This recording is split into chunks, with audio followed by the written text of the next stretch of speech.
불과 몇 시간 전까지만 해도 조선에서 가장 강력한 권력을 쥐고 있던 연산군. 하지만 그날 밤이 끝나기도 전에 그는 왕좌를 잃고 궁궐을 떠나야 했습니다. 이상한 일입니다. 그는 아무것도 없는 사람으로 태어나지 않았습니다. 할아버지 세조가 차지하고 아버지 성종이 더욱 굳건하게 만든 조선 최고의 왕좌. 누구나 부러워할 유산을 물려받은 사람이었습니다. 그런데 왜 그는 쫓겨난 왕이 되었을까요? 그리고 어째서 100여 년 뒤 또 다른 상속자 광해군 역시 같은 운명을 맞이해야 했을까요? 살다 보면 그런 순간이 있습니다. 남들이 보기에는 모든 것을 가진 사람인데 정작 본인은 그 무게에 짓눌려 무너져 버리는 순간. 조선이 낳은 2명의 상속자, 가장 완벽했던 상속자 연산군과 가장 유능했던 상속자 광해군의 몰락에 대한 이야기입니다. 그런데 이상하게도 두 사람의 결말은 똑같았습니다. 왕이 되었지만 끝내 왕으로 남지 못한 두 남자의 이야기. 지금 시작합니다. 1506년 9월 2일 깊은 밤, 창덕궁 앞마당에 횃불이 밀려들었습니다. 수백 명의 반정군이 궁궐 문을 넘어오고 있었습니다. 불과 몇 시간 전까지만 해도 조선에서 가장 강력한 권력을 쥐고 있던 연산군. 하지만 그날 밤이 끝나기도 전에 그는 왕좌를 잃고 궁궐을 떠나야 했습니다. 이상한 일입니다. 그는 아무것도 없는 사람으로 태어나지 않았습니다. 할아버지 세조가 차지하고 아버지 성종이 더욱 굳건하게 만든 조선 최고의 왕좌. 누구나 부러워할 유산을 물려받은 사람이었습니다. 그런데 왜 그는 쫓겨난 왕이 되었을까요? 그리고 어째서 117년 뒤 또 다른 상속자 광해군 역시 같은 운명을 맞이해야 했을까요? 조선 왕조 500년을 돌아봐도 이 두 사람만큼 극단적인 운명을 맞은 상속자는 드물었습니다. 지금부터 조선이 낳은 2명의 상속자, 연산군과 광해군의 이야기를 통해 왕의 유산이 축복이었는지 아니면 사람을 무너뜨리는 저주였는지 함께 따라가 보겠습니다. 조선왕조실록 연산군 일기 12년 9월 2일의 기사에는 그날 밤의 상황이 이렇게 기록되어 있습니다. 반정군이 돈화문에 다다르자 지키는 자가 없어 문이 활짝 열렸고 군사들이 대궐들을 가득 메웠다. 다만 이 기록을 그대로 받아들이기 어려운 이유도 있습니다. 연산군 일기는 철저히 반정을 주도한 승자의 시선이 반영되었을 가능성이 큽니다. 제가 확인한 기록에서는 아무런 저항조차 없었다는 이 묘사가 역설적으로 연산군의 권위가 이미 바닥에 떨어졌음을 극적으로 강조하기 위한 서술일 수 있습니다. 과연 진실은 무엇이었을까요? 하지만 분명한 것은 조선을 호령하던 절대 권력은 군사들의 칼날 앞이 아니라 그를 향해 굳게 닫혀버린 신하들과 백성들의 마음 앞에서 이미 무너져 내리고 있었습니다. 옥자에서 끌려 내려온 연산군은 편전 깊숙한 곳에서 말없이 고개를 숙였습니다. 평소라면 그의 기침소리 하나에도 수백 명의 신하가 엎드렸겠지만 곁을 지키던 내관과 궁녀들은 이미 썰물처럼 빠져나간 뒤였습니다. 그는 이내 강화도 교동도로 향하는 작은 가마에 올랐습니다. 평생 입고 있던 붉은 골룡포 대신 초라한 평복이 주어졌고 그의 이름 앞에는 조선의 왕이라는 칭호 대신 패주라는 2글자가 잔혹하게 새겨졌습니다. 태어나는 순간부터 조선의 모든 것을 가졌던 완벽한 상속자의 마지막 치고는 너무도 조용하고 허망한 몰락이었습니다. 그런데 역사는 때때로 소름 끼치도록 똑같은 비극을 반복합니다. 연산군이 쫓겨난 지 정확히 117년이 흐른 1623년 3월 12일, 창덕궁은 또 한 번 횃불과 군사들의 함성에 휩싸였습니다. 인조반정이 일어난 그날 밤, 옥좌의 주인이었던 광해군은 반정군의 칼날이 전각 앞까지 들이닥치자 북쪽 담장을 넘어 황급히 도망쳐야 했습니다. 실록의 기록을 보면 그는 어둠 속에서 궁녀의 옷을 빌려 입고 젊은 의관의 등에 업혀 궐을 빠져나갔습니다. 16살의 나이에 임진왜란이 나는 국가 존망의 위기를 맞아 빗발치는 조총 탄환을 뚫고 전장을 누비며 전쟁 기간 동안 분조를 이끌며 존재감을 드러냈던 상속자. 백성들과 피눈물을 흘리며 잿더미가 된 가업을 다시 일으켜 세웠던 그 왕의 마지막 뒷모습이었습니다. 두 사람은 너무도 다른 삶을 살았습니다. 연산군은 조선 건국 이래 가장 완벽하고 흠결 없는 적장자의 혈통을 물려받고 왕위에 올랐습니다. 그에게 왕자는 태어날 때부터 당연하게 주어진 자신의 것이었습니다. 반면 광해군은 달랐습니다. 그는 적통이 아니라는 끝없는 콤플렉스 속에서 눈치를 보며 살아야 했고 스스로 능력을 증명하며 힘겹게 그 자리에 올랐습니다. 출발선은 전혀 달랐지만 도착한 곳은 참혹하리만치 같았습니다. 두 사람 모두 왕실 호적에서 이름이 파였고 그들의 가족과 자식들은 유배지에서 비참한 죽음을 맞이해야 했습니다. 그리고 승자들의 기록은 두 사람에게 패주라는 낙인을 남겼습니다. 그렇다면 의문이 남습니다. 조선 최고의 유산을 물려받은 두 왕은 왜 똑같이 왕좌를 잃어야 했을까요? 돈과 권력이 주어지면 행복해야 할 텐데 왜 그 거대한 유산은 종종 상속자의 목을 조르는 독사슬이 되는가? 세조가 피로 세우고 성종이 다져넣은 찬란한 가업, 그리고 선조가 물려준 굳건한 왕조. 이 완벽해 보이는 유산을 물려받은 상속자들은 왜 그 옥좌를 끝까지 지켜내지 못했을까요? 두 명의 왕에게 권력이 부족했던 것도 능력이 없었던 것도 아니었습니다. 이 미스터리를 풀기 위해서는 그들이 쫓겨난 그날 밤이 아니라 그들이 아버지가 남긴 옥좌에 처음 앉던 그 순간으로 되돌아가야 합니다. 이 두 사람의 비극적 몰락은 반란군이 들이닥친 그날 밤에 일어난 우연이 아니었습니다. 그들이 아버지가 남긴 무거운 옥좌에 처음 앉던 그 순간부터 보이지 않는 균열은 이미 시작되고 있었습니다. 우리는 흔히 연산군을 태어날 때부터 잔혹한 폭군으로 생각합니다. 드라마나 영화 속에서 그는 늘 귀괴한 웃음을 흘리며 사람을 베는 괴물로 묘사되곤 하죠. 하지만 역사의 실제 기록은 우리의 상식과 다릅니다. 조선 왕조실록에 따르면 연산군은 즉위 초기 수년간은 비교적 안정적인 국정 운영을 보였습니다. 가난한 백성들의 구효를 명하고 국방을 튼튼히 하며 신하들과 경전을 논하는 평범하고도 준수한 조선의 국왕이었습니다. 오히려 즉위 초기에는 비교적 안정적인 국정 운영을 보였다는 평가도 있습니다. 현재 역사학계에서도 해석이 나뉩니다. 일부 연구자는 이를 성종대이 완성된 시스템이 잠시 유지된 덕분이라고 설명합니다. 반면 다른 연구자들은 연산군 스스로가 상당히 뛰어난 정치적 자질을 갖추고 있었다는 견해를 제시합니다.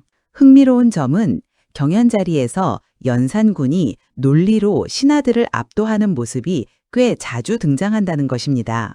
즉, 그는 결코 무능해서 무너진 것이 아니었습니다. 그렇다면 이 멀쩡했던 왕은 왜 갑자기 폭군으로 돌변했을까요?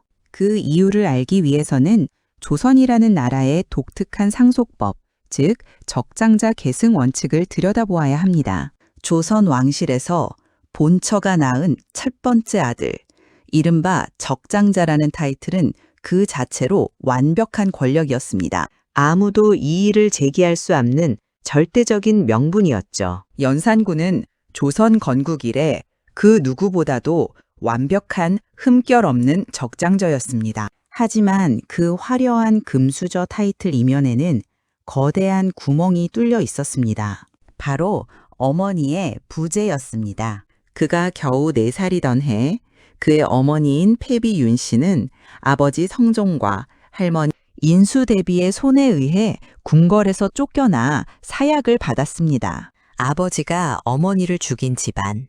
아무리 궁궐이 크고 화려한들 어린 연산군에게 궁궐은 결코 편안한 공간이 아니었을 것입니다. 그런데 이 상처는 훗날 조선을 뒤흔드는 폭풍이 됩니다. 기록에는 남아있진 않지만 어머니 없이 동궁전에서 자라야 했던 어린 세자의 심정이 어떠했을지 우리는 충분히 짐작할 수 있습니다. 겉으로는 수많은 신하가 머리를 조아렸지만 연산군의 입장에서 보면 조정을 이끌고 있던 많은 신하들은 어머니 폐비 윤 씨의 폐출과 사사 과정에 관여했던 사람들이었습니다. 연산군에게 가업을 물려받는다는 것은 곧 어머니의 원수들과 웃으며 정치를 해야 한다는 잔혹한 현실을 의미했습니다. 어린 시절의 상처는 때때로 성인이 된 이후에도 긴 그림자를 드리우곤 합니다. 성인이 되어 세상의 모든 권력을 쥐었어도 가슴 깊은 곳에 뚫린 구멍은 권력으로 채워지지 않았습니다. 가장 완벽한 혈통으로 태어났지만 정작 부모의 따뜻한 품을 단 한 번도 느껴보지 못한 역설. 일부 연구자들은 이러한 성장 환경이 훗날 연산군의 판단과 행동에 영향을 주었을 가능성을 제기합니다. 반면 이로부터 약 100년 뒤에 등장하는 또 다른 상속자 광해군의 뿌리는 연산군과 정반대였습니다. 연산군이 너무 완벽한 혈통이라서 문제였다면 광해군은 왕위 계승 문제에서 극복하기 어려운 약점이었습니다. 조선 사회에서 정실 부인의 자식인 적자와 후궁의 자식인 서자의 차별은 신분제만큼이나 가혹했습니다. 서자는 아무리 똑똑해도 집안의 제사를 모실 수 없었고 관직에 오르는 길도 막혀 있었습니다. 왕실이라고 다르지 않았습니다. 광해군은 선조의 후궁인 공빈 김씨의 둘째 아들이었습니다. 평상시라면 절대 왕의 유산을 물려받을 수 없는 조용히 숨죽여 살아야 하는 서열 밖의 왕자였습니다. 그런데 1592년 조선 땅에 전대미문의 재앙이 닥칩니다. 임진왜란이 터진 것입니다. 왜군이 한양으로 파죽지세로 밀고 올라오자 아버지 선조는 한양을 떠나 북쪽으로 피난해야 했습니다. 나라의 존망이 걸린 절체절명의 위기였습니다. 선조는 급히 세자를 책봉해야 했고 그때 눈에 들어온 아들이 바로 똑똑하고 현실 감각이 뛰어났던 광해군이었습니다. 선조는 피난길에서 급하게 광해군을 세자로 책봉합니다. 그리고 나라를 둘로 쪼개어 자신은 북쪽으로 이동했고 광해군에게는 분조를 이끌며 민심을 수습하도록 맡겼습니다. 실록의 기록을 보면 광해군의 활약은 눈물겨웠습니다. 그는 화살이 빗발치는 전장을 누비며 얼어붙은 산속에서 군사들과 함께 주먹밥을 함켰습니다. 아버지에게 버림받은 백성들은 아버지를 대신해 목숨을 걸고 싸우는 서자 아들에게 열광했습니다. 광해군은 스스로 뼈를 깎는 노력으로 자신이 조선의 왕좌를 이어받을 자격이 있음을 천하에 증명해 보였습니다. 그런데 전쟁이 끝나자 뜻밖의 적이 기다리고 있었습니다. 바로 그의 아버지 선조였습니다. 전쟁이 끝나고 한양으로 돌아오자 광해군을 기다리고 있던 것은 아버지 선조의 인정과 칭찬이 아니었습니다. 오히려 싸늘한 질투와 견제였습니다. 전쟁 기간 동안 광해군의 존재감은 크게 높아졌고 이는 선조에게 부담으로 작용했습니다. 권력은 부모 자식 간에도 나눌 수 없다고 했던가요?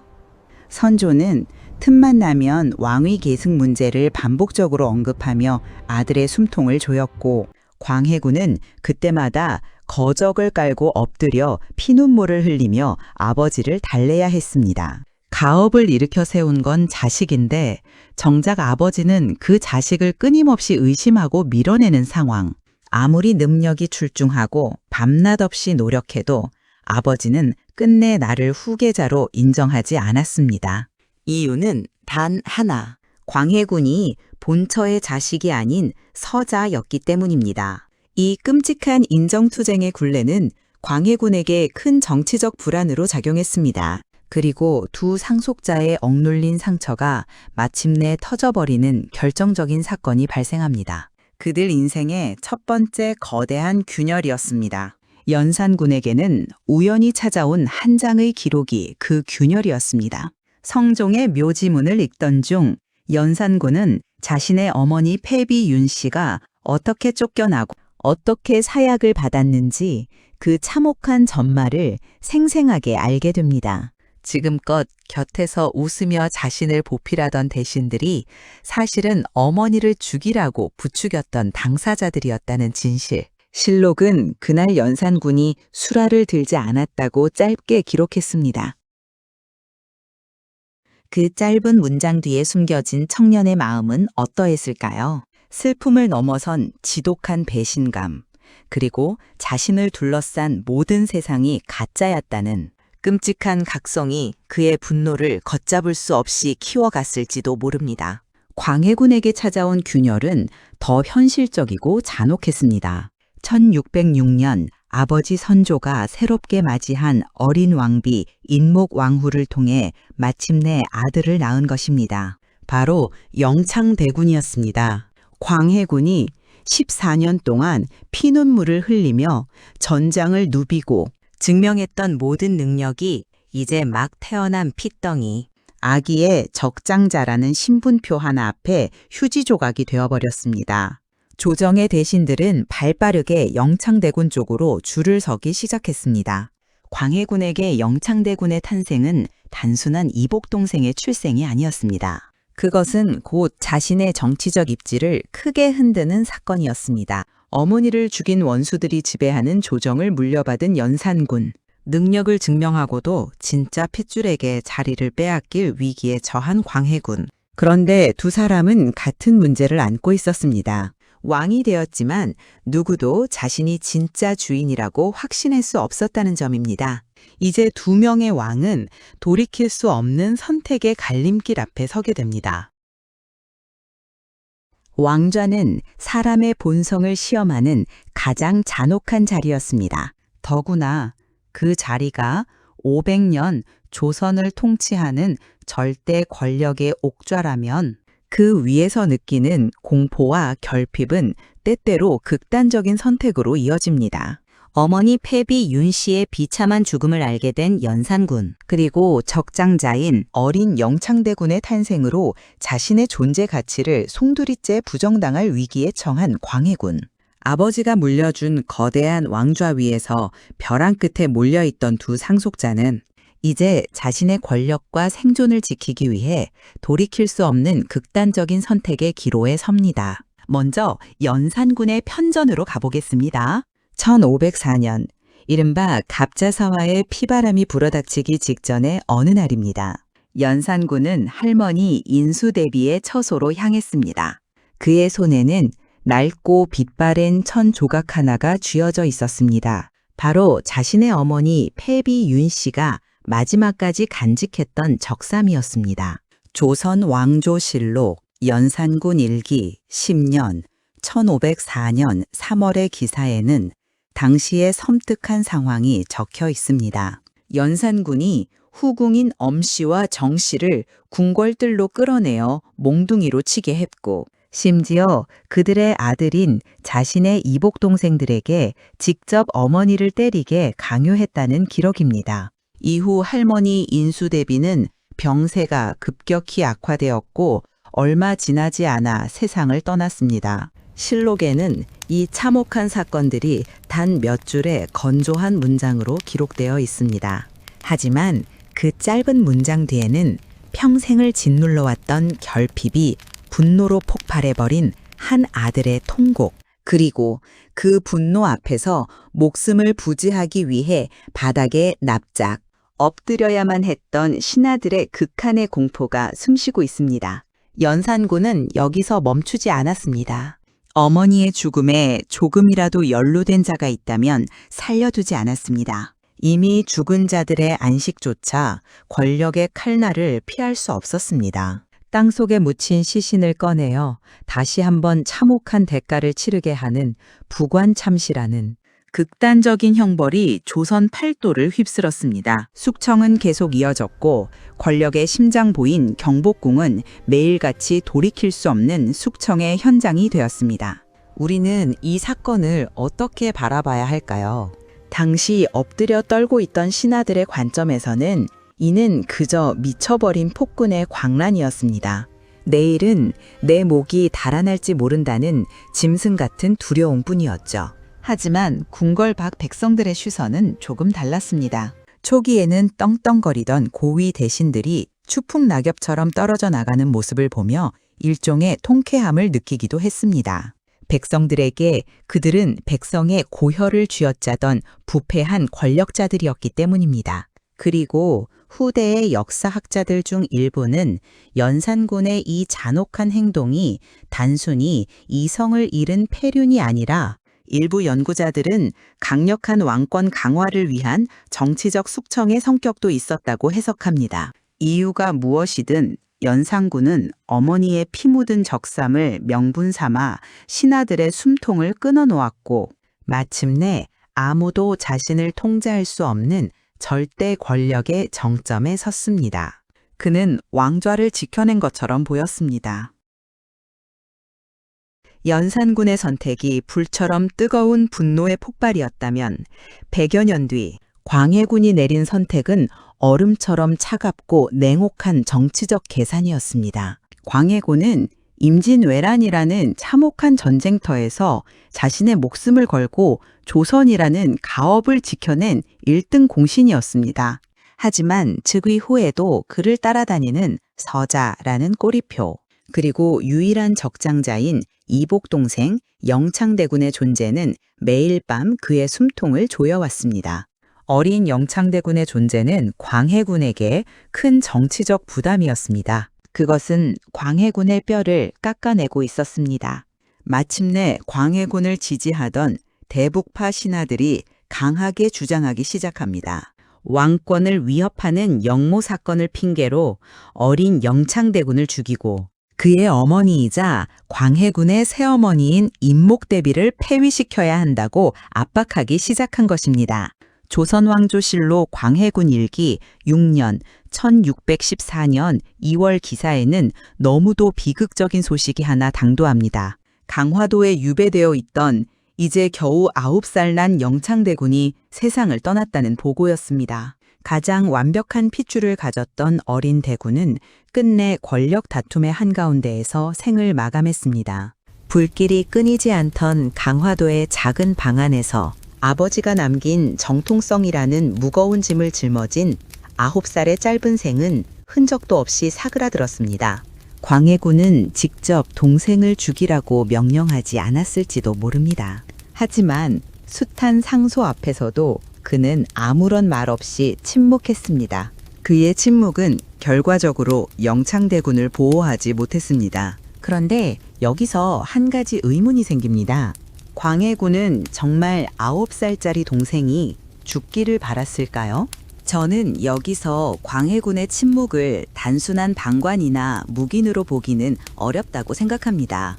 오히려 자신의 지지 기반인 대북파의 거센 정치적 압박과 혈육에 대한 최소한의 죄책감 사이에서 옴짝달싹하지 못한 채 서자 출신 왕이 겪어야 했던 치명적인 딜레마가 폭발한 지점으로 봅니다. 이 선택 역시 바라보는 관점에 따라 완전히 다른 이야기가 됩니다. 광해군 본인의 관점에서 영창대군의 재건은 불씨를 안고 있는 불안한 나라를 안정시키고 온전한 자신의 조정을 꾸리기 위한 불가피한 선택이라고 여겼을 수도 있습니다. 하지만 하루아침에 품 안의 자식을 빼앗기고 차가운 서궁에 유폐되어야 했던 임목대비의 관점은 어떠했을까요? 권력이고 뭐고 다 내려놓을 테니 제발 내 자식의 목숨만은 살려달라고 피눈물을 흘리며 빌었던 한 어머니에게 광해군은 아들을 앗아간 용서하기 어려운 원망의 대상이자 패륜을 저지른 악마, 그 이상도 이하도 아니었습니다. 부모와 자식의 인연조차 무참히 짓밟아버리는 옥좌의 잔혹함. 그것이 왕의 유산이 가진 진짜 얼굴이었습니다. 그리고 후대의 역사학자들은 광해군의 이 냉혹한 선택이 역설적으로 그의 가장 큰 치적이 될 뻔했던 중립, 외교의 명분마저 갉아먹는 치명적인 자충수가 되었다고 평가합니다. 형제를 죽이고 어머니를 내쫓았다는 폐모살제의 낙인은 반대파, 신하들이 언제든 칼을 뽑아들 수 있는 가장 완벽한 명분을 쥐어준 꼴이 되었기 때문입니다. 연산군은 어머니의 복수라는 이름으로 피바람을 일으켜 왕좌를 굳히려 했습니다. 광해군은 자신의 정통성 문제를 극복하기 위해 어린 동생의 죽음을 외면했습니다. 두 사람 모두 아버지가 남긴 가업을 완벽하게 통제하기 위해 매우 위험한 선택의 길을 향했습니다. 거추장스러운 적들을 모두 치워버렸으니 이제 두 상속자 앞에는 태평성대만이 남아야 했습니다. 그런데 여기서 한 가지 섬뜩한 의문이 생깁니다. 여기까지 이들의 처절한 생존 투쟁을 지켜본 우리는 지금쯤 이런 질문을 던지지 않을 수 없습니다. 이들은 정말로 왕좌를 지키기 위해 이 끔찍한 선택을 해야만 했을까요? 아니면 옥좌에 눈이 멀어 스스로 파멸의 문을 활짝 열어버린 것일까요? 그들은 자신의 선택으로 왕자를 지켜냈다고 믿었습니다. 하지만 그 선택은 스스로 무덤을 파는 행위였습니다. 우리는 지금까지 2명의 상속자가 저지른 잔혹한 선택들을 지켜보았습니다. 피바람을 일으켜 신하들을 숙청하고 이복 동생을 죽음으로 몰아넣은 끔찍한 결단들. 겉으로만 보면 이 모든 비극은 그저 두 왕의 개인적인 인성이나 삐뚤어진 권력욕 때문에 벌어진 일처럼 보입니다. 하지만 역사를 조금 더 깊이 그리고 조금 더 차갑게 들여다보면 완전히 다른 풍경이 펼쳐집니다. 이들의 파멸은 단지 개인의 결함 때문만이 아니었습니다. 그것은 500년 조선을 지탱하던 너무도 견고해서 숨조차 쉴 수 없었던 시대의 구조와 제도의 함정이 만들어낸 필연적인 비극이기도 했습니다. 조선이라는 나라는 건 건국 초기부터 아주 엄격하고 냉혹한 상속의 법칙을 세웠습니다. 바로 적장자 계승 원칙입니다. 이 규칙은 왕실의 혼란을 막기 위해 만들어졌지만 역설적으로 상속자들의 목을 조르는 가장 무서운 올가미가 되었습니다. 연산군의 비극을 구조적인 관점에서 다시 한번 생각해 보겠습니다. 그는 완벽한 적장자였지만 그의 어머니인 패비 윤씨는 이 엄격한 유교적 질서와 도덕이라는 명분 앞에 희생된 사람이었습니다. 왕의 권력조차도 사림이라 불리는 깐깐한 선비들의 집단적인 도덕적 기준과 신권 앞에서는 옴짝달싹할 수 없었던 것입니다. 어머니가 신하들의 명분에 의해 죽임을 당했다는 사실. 그것은 젊은 연산군에게 권력의 한계를 뼈저리게 느끼게 했습니다. 내가 아무리 적장자라 한들 저 신권 중심의 정치 질서를 부수지 않으면 언제든 나 역시 저들에게 잡아먹힐 수 있다는 극도의 불안감. 일부 연구자들은 갑자사화를 왕권 강화를 시도한 사건으로 해석하기도 합니다. 하지만 제도의 폭력성에 가장 처참하게 희생된 상속자는 따로 있었습니다. 바로 광해군입니다. 조선의 상속법은 철저하게 출신 성분을 따졌습니다. 후궁 제도를 통해 수많은 왕자를 낳을 수는 있었지만 그들에게 돌아가는 것은 차가운 신분차별 뿐이었습니다. 서자로 태어났다는 것은 왕위 계승 문제에서 구조적인 불리함을 안고 시작하는 것이었습니다. 광해군의 삶을 한번 돌아보십시오. 나라의 존망이 걸린 위기 속에서 가장 앞장서서 백성들을 이끌고 목숨을 걸어 나라를 구해낸 것은 다름 아닌 이 서자 아들이었습니다. 전쟁의 공을 생각하면 누구보다 유력한 후계자로 인정받는 것이 자연스러웠습니다.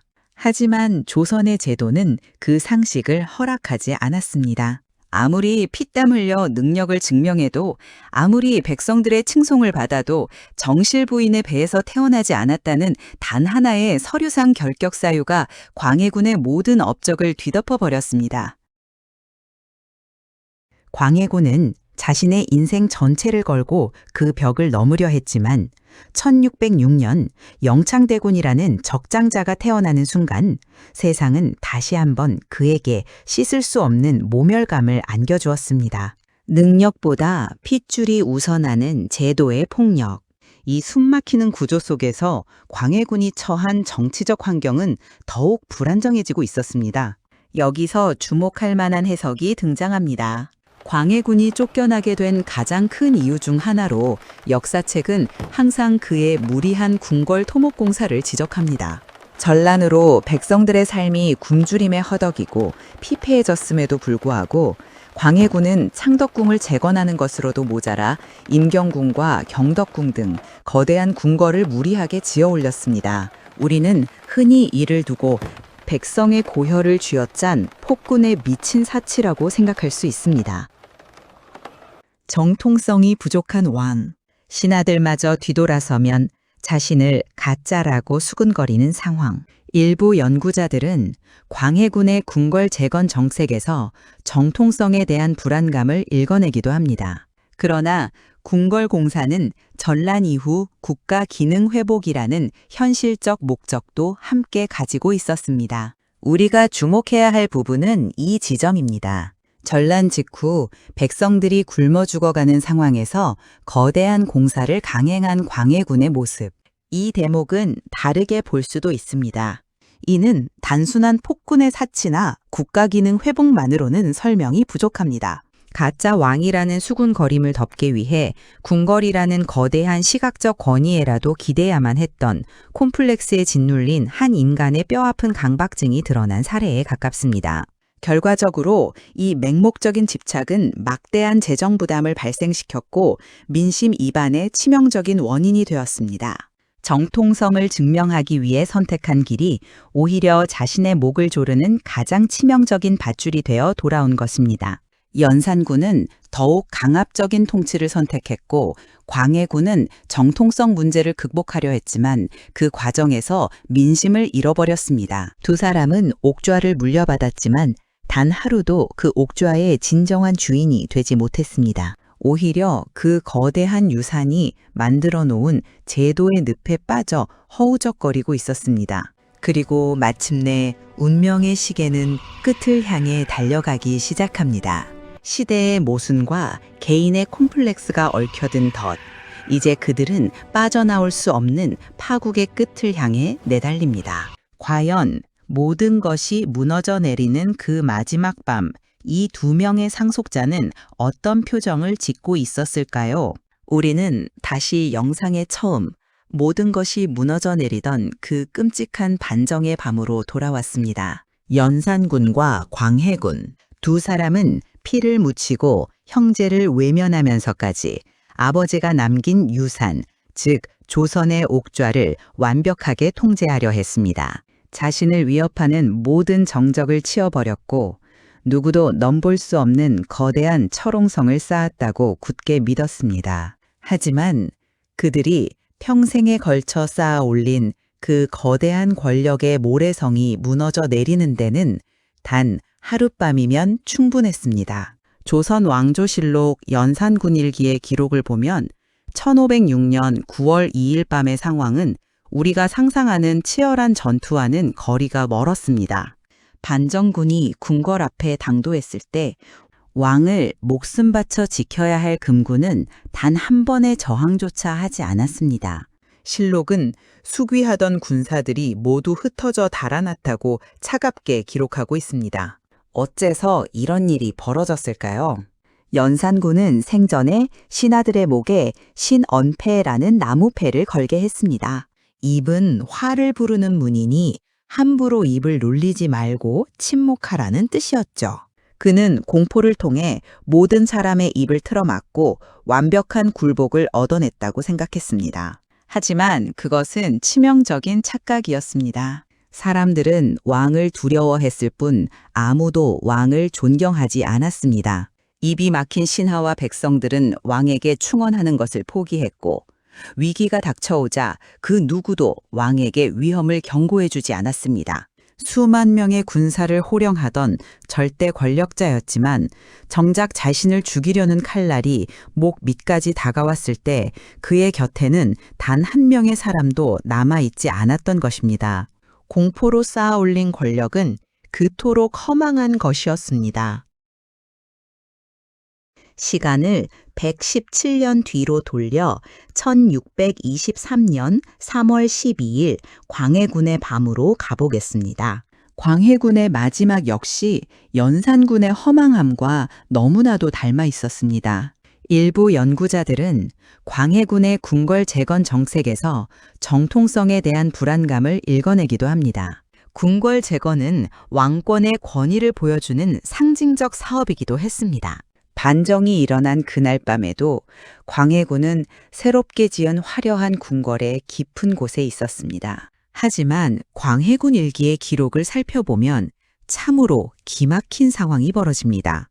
반정군이 창의문을 부수고 걸레로 진입하여 함성이 하늘을 찔렀는데도 광해군은 처음에는 그 소리를 믿지 않았습니다. 그저 어느 궁궐 호위병들의 작은 소란일 것이라며 현실을 부정했습니다. 자신이 피땀 흘려 지어 올린 이 거대하고 완벽한 철옹성이 무너질 리 없다고 상황을 과소평가하고 있었던 것으로 보입니다. 하지만 횃불의 붉은 빛이 궁궐 안의 전각들을 집어삼키고 전각들의 불길이 치솟기 시작하자 그제야 광해군은 모든 것이 끝났음을 깨달았습니다. 자신이 정통성을 증명하기 위해 그토록 집착했던 그 거대한 궁궐이 오히려 반정군에게 길을 안내하는 거대한 화소가 되어버린 끔찍한 역설이었습니다. 평생을 바쳐 옥좌를 지키려 했던 두 왕에게 그날 밤 들이닥친 반정군의 횃불은 단순히 권력을 빼앗는 불길이 아니었을 것입니다. 그것은 자신의 존재 이유, 자신의 평생에 걸친 발버둥이 완전히 부정당하는 끔찍한 파멸의 선고였습니다. 반정군의 함성이 편전 앞마당까지 들이닥쳤을 때 궁녀의 옷으로 갈아입고 궁을 빠져나가던 광해군은 이제 모든 것을 잃은 패배자가 되어 있었습니다. 실록은 그 순간 광해군의 심정을 기록하지 않았습니다. 그러나 그가 모든 것을 잃은 채 궁을 떠났다는 사실만은 분명합니다. 자신을 올가매던 서자의 꼬리표를 떼기 위해 아버지가 남긴 그 무거운 유산의 진짜 주인이 되기 위해 그다 포기해야 했던 것들이 주마등처럼 스쳐 지나갔을 것입니다. 피를 나눈 어린 동생을 죽음으로 내몰았고 자신을 아들로 거두어준 새어머니를 유폐시켰으며 궁궐공사는 백성들에게 적지 않은 부담을 안겨주었습니다. 그 모든 인간의 도리를 저버리면서까지 악착같이 지켜내려 했던 자리였습니다. 결국 그는 끝내 그 자리를 지켜내지 못했습니다. 가장 완벽한 혈통으로 태어났던 연산군, 그리고 가장 유능하게 능력을 증명했던 광해군, 조선이 낳은 두 명의 거대한 상속자는 결국 아버지가 남긴 옥자의 무게를 이기지 못하고 스스로를 파괴한 채 역사의 죄인이 되어 궁궐 밖으로 쫓겨났습니다. 그런데 여기서 한 가지 무거운 질문이 남습니다. 쫓겨난 이 두 왕의 이야기는 정말 그날 밤으로 모든 것이 끝난 것일까요? 절대 권력의 자리에서 하루아침에 나락으로 떨어진 패배자들, 그리고 그들의 가족에게는 어떤 비참한 운명이 기다리고 있었을까요? 역사가 내린 차가운 판결의 시간, 그 잔혹한 결과가 기다리고 있습니다. 단 하룻밤 만에 수백 년 가업의 정점에서 쫓겨난 두 상속자. 반정이 성공하고 승자들의 권력의 축배를 들고 있을 때 패배자들에게 주어진 것은 철저한 파멸과 끔찍한 형벌이었습니다. 조선이라는 거대한 유산을 물려받았던 자들의 마지막은 평범한 백성들의 삶보다도 비참하고 처절했습니다. 먼저 1506년 쫓겨난 연산군의 발자취를 따라가 보겠습니다.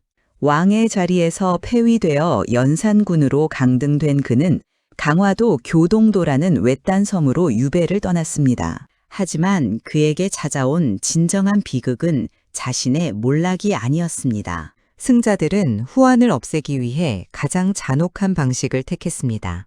연산군의 아들들과 가족들 역시 유배와 죽음이라는 가혹한 운명을 피하지 못했습니다. 실록은 이들의 죽음을 건조하게 기록하고 있습니다. 하지만 그 심정이 어떠했을지 우리는 충분히 짐작할 수 있습니다. 어머니의 억울한 죽음을 향한 트라우마 때문에 그토록 피바람을 일으키며 지키려 했던 권력이었습니다. 그러나 그 권력의 끝에서 돌아온 것은 자신의 핏줄마저 무참히 끊어져 버리는 참혹한 결과였습니다. 연산군은 유배지에 도착한 지 불과 2달 만에 역질에 걸려 31살의 젊은 나이로 쓸쓸히 세상을 떠났습니다. 그러나 이보다 더 지독한 지옥을 견뎌야 했던 상속자가 있습니다. 바로 1623년 인조 반정으로 폐위된 광해군입니다. 광해군 역시 강화도로 유배를 떠났습니다. 하지만 그곳에서 그는 자신의 잘못된 선택이 가족을 어떻게 파괴하는지 두 눈으로 똑똑히 지켜봐야 했습니다. 유배지에서 탈출을 시도하다 발각된 폐쇄자 이질은 결국 생을 마감했습니다. 남편을 잃은 세자빈 역시 스스로 목숨을 끊었고 광해군의 아내였던 패비 유씨마저 큰 충격 속에서 병을 얻어 세상을 떠났습니다. 적장자가 아니라는 콤플렉스를 이겨내기 위해 수많은 정적을 치워버리고 무리한 궁궐공사까지 강행하며 지키려 했던 가업이었습니다. 내 자식에게만큼은 완벽한 권력을 물려주고 싶었을 그 아버지의 간절함은 결국 자신의 온 가족을 죽음의 구렁텅이로 몰아넣은 가장 날카로운 비수가 되어 돌아왔습니다. 모든 가족을 잃고 홀로 남겨진 광해군은 이후 제주도로 이배되어 무려 18년이라는 긴 세월을 더 살아야 했습니다. 실록의 기록에 따르면 유배지를 지키는 어린 나장들마저 광해군을 향해 영감이라 부르며 조롱하고 모욕을 주었다고 합니다. 한때 조선의 생사 여탈권을 쥐었던 절대 군주였으나 그는 그 모든 수모 앞에서도 아무 말 없이 침묵했습니다. 그저 묵묵히 닫힌 방문을 바라보며 짐승 같은 시간들을 견뎌낼 뿐이었습니다. 이 두 상속자가 모든 것을 잃고 침묵하는 동안 옥좌를 차지한 새로운 승자들은 분주하게 붓을 움직였습니다. 역사의 기록은 냉혹했습니다. 기록을 비교해보면 묘한 지점을 발견하게 됩니다. 반정을 통해 집권한 새 정권은 임금을 쫓아낸 자신들의 행위를 정당화해야만 했습니다. 후대의 시선으로 보면 승자들이 남긴 두 왕의 실록은 철저히 정치적 정당성을 증명하기 위한 고발장에 가깝습니다. 그렇기에 우리는 사료에 적힌 폭정의 사실들을 냉정하게 인정하면서도 그 이면에 감춰진 상속자들의 지독한 고립감과 불안을 함께 읽어낼 수 있어야 합니다. 현재 학계 통설 역시 두 사람의 치명적인 실정과 도덕적 결함을 비판합니다. 제도의 근간을 흔들고 무리한 옥사를 일으켜 사회적 혼란을 키운 점은 변명할 수 없는 사실이기 때문입니다. 하지만 명나라와 후금 사이에서 나라의 실리를 챙기려 했던 광해군의 중립 외교를 높게 평가하는 등 새로운 연구도 꾸준히 존재합니다. 어느 쪽의 평가가 완전한 진실인지는 알 수 없습니다. 다만 분명한 것은 이 두 사람이 처음부터 나라를 망치기 위해 태어난 괴물이 아니었다는 사실입니다.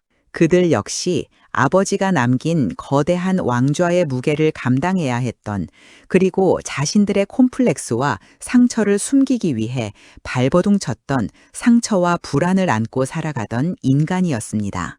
우리는 평생을 바쳐 모은 재산 혹은 뼈 빠지게 일군 가업을 자식에게 물려주면서 그것이 자식을 행복하게 만들어줄 것이라 믿어 의심치 않습니다.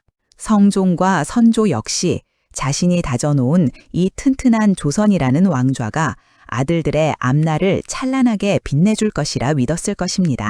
그 완벽하고 거대했던 왕의 유산은 왜 아들들의 콤플렉스를 치유해주지 못하고 오히려 그들을 올가매는 독사슬이 되었을까요? 과연 이 모든 참혹한 비극이 단지 옥좌를 물려받은 두 사람만의 잘못이었을까요? 역사는 그들을 폭군과 폐주라는 단 두 글자로 묶어버렸습니다. 역사가 내린 판결은 차가웠습니다. 그러나 완전한 답은 아직 그곳에 없습니다. 이제 마지막 장에서 우리는 그 답을 찾아보려 합니다. 살다 보면 문득 그런 생각을 할 때가 있습니다. 내가 한평생 안 먹고 안 입으며 뼈 따지게 일군 이 재산을, 이 작은 가업을 자식에게 온전히 물려주면 우리 아이는 적어도 나보다는 훨씬 편안하고 행복하게 살겠지. 모든 부모의 한결같은 마음일 것입니다. 조선의 왕들도 우리네 부모들과 다르지 않았습니다. 성종은 아들 연산군에게 피바람 없이 안정된 태평성대의 조선을 물려주려 했고, 선조는 전란의 잿더미를 딛고 온전한 옥좌를 물려주려 발버둥 컸습니다. 그들은 자신이 피땀으로 남긴 거대한 유산이 아들들의 미래를 찬란하게 빛내줄 단단한 방패가 될 것이라 굳게 믿었을 것입니다. 하지만 우리가 지켜본 역사의 결과는 참혹했습니다. 아버지가 남긴 그 웅장한 왕좌는 자식들을 지켜주는 방패가 되기는커녕 오히려 그들의 목을 서서히 조여오는 가장 무겁고 차가운 족쇄였습니다. 왜 그랬을까요? 왕의 유산에는 겉으로 보이는 화려한 골룡포와 막강한 권력만 들어있는 것이 아니었기 때문입니다. 그 유산의 뒷면에는 피도 눈물도 없는 차가운 적장자 계승 원칙이라는 법도가 있었고, 호시탐탐 왕의 약점을 노리는 신하들의 날선 견제가 있었으며, 언제 내 목이 달아날지 모른다는 극도의 공포가 함께 덕지덕지 묻어 있었습니다. 우리는 흔히 돈과 권력이 주어지면 인생이 행복해질 것이라 믿습니다. 하지만 2명의 상속자는 그 거대한 유산을 쥐고도 단 하루도 마음 편히 잠들지 못했습니다. 연산군은 그 완벽한 유산을 지키기 위해 어머니의 피 묻은 적삼을 휘두르며 신하들을 도륙하고 제 손으로 피바람을 일으켰습니다. 광해군은 왕위 계승 과정에서 겪은 불안과 정치적 압박 속에서 여러 논란의 선택을 하게 되었습니다.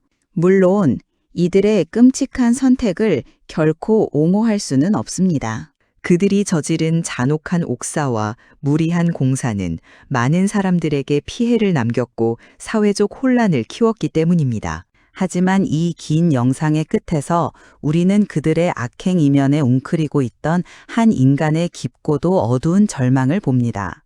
어머니의 따뜻한 품을 단 한 번도 느껴보지 못한 젊은 적장자의 억눌린 분노, 죽을 힘을 다해 빗발치는 조총 탄환을 뚫고 핏줄이 다르다는 이유 하나 때문에 아버지에게조차 인정받지 못해 끊임없이 후계자 자리를 지켜야 했던 유능한 서자 아들의 핏눈물. 적어도 그들은 처음부터 폭군이나 패주로 기록되기 위해 태어난 사람들은 아니었습니다. 그저 평범한 인간이라면 도저히 감당할 수 없는 거대한 결핍과 상처를 안고 있었을 뿐입니다.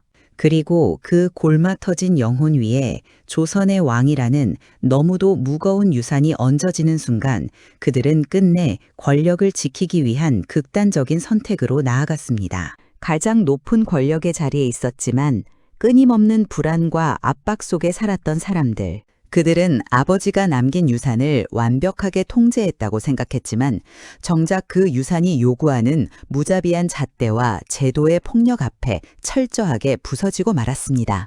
평생을 바쳐 지켜낸 가업이 하룻밤에 횃불 앞에 잿더미로 변해버렸을 때 그 몰락의 장면은 오늘날 우리에게도 많은 생각거리를 남깁니다. 과연 우리가 그토록 애타게 물려주려 하는 것들은 진짜 축복이 맞을까요?